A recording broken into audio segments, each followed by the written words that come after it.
Partiamo da queste foto che ci ha mandato un nostro telespettatore innamorato del Sile quanto arrabbiato con l'ente parco. Immagini di degrado e abbandono che alimentano la polemica dentro e fuori l'ente di via Tandura, che da mercoledì è di fatto in stallo per la nomina del direttore successore di Bucci.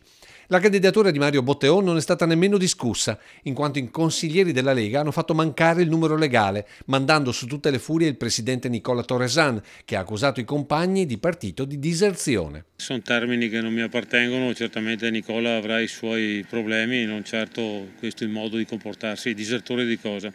Il sottoscritto, per la cronaca, ha rassegnato le dimissioni dall'ente parco del Fiume Sile perché è candidato alle liste regionali per la lista della Lega Nord, quindi non so di cosa stia parlando Nicola, probabilmente avrà dei problemi, ma non sono certo io quello che deve risolverli. La sensazione è che dalla regione presto arrivi il commissariamento e molti indicano proprio in Pettenà il nuovo timoniere del parco. Ci sono dei progetti importanti, c'è l'Agriway, ci sono degli altri progetti interessanti, i Burci e quant'altro, quindi auspico che abbia un esito positivo, anche perché dobbiamo rendere conto all'Europa e se non ci sono i conti in regola questi non fanno sconti a nessuno, quindi auspico a tutti che rientrano nel proprio ruolo e anche a chi gestisce di adoperarsi perché questo venga fatto.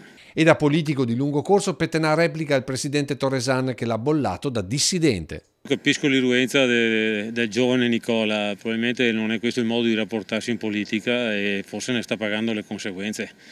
L'ente parco del Sile c'era prima del sottoscritto, c'era prima del Pupinato, c'era prima di Tonio Confortini, c'era prima di Magaton. È arrivato Nicola e si sta distinguendo per delle azioni un po' così che portano questi malumori, questi malesseri. Non era mai successo che il Consiglio andasse deserto.